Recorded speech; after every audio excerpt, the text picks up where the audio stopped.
Pour 212 km, les 7 coureurs de Total Energy seront sur l'avenue Grammont. L'équipe alignée sur cette 115e édition de Paris-Tours ressemble fort à celle de Paris-Roubaix dimanche dernier. Il faut dire qu'avec les 9 portions de chemin de vigne dans les 50 derniers kilomètres, la course a quelques similitudes avec l'Enfer du Nord.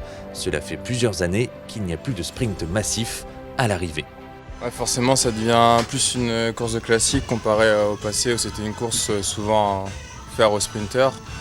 Donc c'est beaucoup plus ouvert, mais bon, c'est quand même un homme très fort qui gagne cette course. Mais c'est sûr, c'est plus le sprint de Paris-Tours d'il y a 10 ans. Anthony, qui a terminé 13e à Roubaix, pourrait être l'homme fort de la journée, mais sa chute mardi sur Binche-Chimay-Binche pourrait venir perturber ses ambitions. Sur le global, on va dire que les jambes répondent vraiment bien. Après voilà, il reste quand même quelques plaies avec des pansements qui me dérangent un peu quand je pédale. Mais même moi j'étais surpris cette semaine des sensations que j'avais, donc je pars quand même confiant sur Paris-Tours. Pour ma part, la saison est déjà réussie, c'est que du bonus. Surtout après Paris-Roubaix, je finis quand même encore dans les 15 premiers, donc voilà. Et on a un autre qui aspire à la victoire. Il est déjà monté 4 fois sur le podium de Paris-Tours, dont 2 fois sur la deuxième marche en 2018 et 2019. C'est dommage, je n'ai pas gagné 4 fois podium. Dans le fin, je suis contente avec ce résultat. Pour moi, Paris-Tours, c'est mon première fois que je roule ici une course spéciale. J'adore ça. Aussi, le 9 au final, c'est différent. Mais c'est aussi bien. J'ai préféré le final antique. Bah, comme ça, c'est top aussi. Toujours bonne course pour finir la saison. Adrien Petit, lui, dispute sa dernière course sous le maillot Total Energy. Après 6 saisons passées dans la formation de Jean-René Bernaudot, partir sur un bon résultat lui tient à cœur. Ouais, c'est vrai que c'est une journée particulière. Voilà, j'ai passé 6 années exceptionnelles dans l'équipe. Voilà, j'ai plein de bons souvenirs. J'ai eu l'honneur de lever les bras pour la première fois avec le maillot Direct Energy. Pourquoi pas faire une belle course aujourd'hui et puis être dans le final. Après, voilà, j'ai un rôle d'équipier toujours très important avant, donc ça va peut-être être compliqué. Mais c'est sûr que c'est une course qui va être assez émotionnelle. Et voilà, je tiens à remercier toujours tout le monde parce que j'ai passé 6 années de ma carrière vraiment top.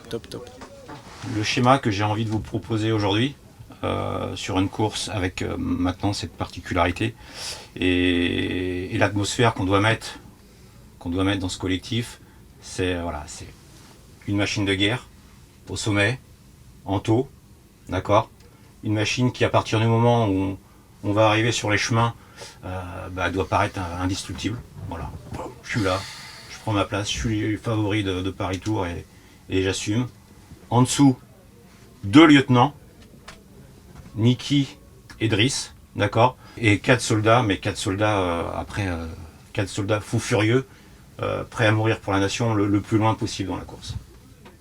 D'accord ? Ça, c'est la pyramide de la journée.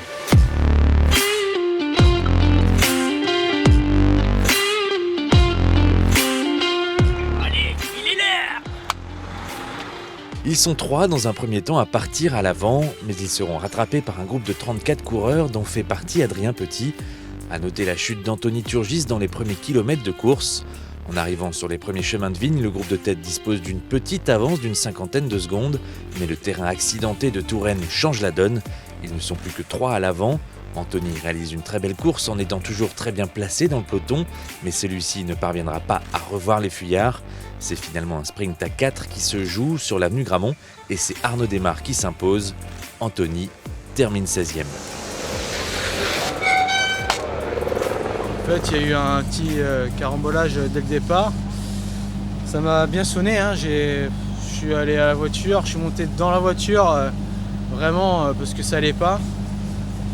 Puis voilà, après on va dire 5-10 secondes de discussion, je suis reparti parce que je savais que ça allait se calmer un peu. Puis voilà, et puis après ça s'est fait au courage, il n'y avait pas non plus des super sensations parce que Je suis dans les derniers à lâcher de la première vague, mais je savais que ça pouvait revenir. Puis après, ça s'est fait vraiment au placement, donc voilà, le résultat est là. Dommage qu'il en manque un ou deux coéquipiers qui étaient pas loin, mais qui étaient présents quand même. Sinon, une bonne course collective aujourd'hui quand même. Si Paris Tour est traditionnellement synonyme de fin de saison, celle-ci n'est pas terminée. Le week-end prochain, l'équipe sera présente sur le Grand Prix du Morbihan, les Boucles de l'Aune et le Chrono des Nations. Quant à nous, nous nous retrouverons la saison prochaine pour de nouvelles immersions, avec au programme encore beaucoup de frissons et d'émotions. De belles histoires à vous raconter aux côtés d'anciens et de nouveaux coureurs, avec notamment un certain Peter Sagan sous nos couleurs.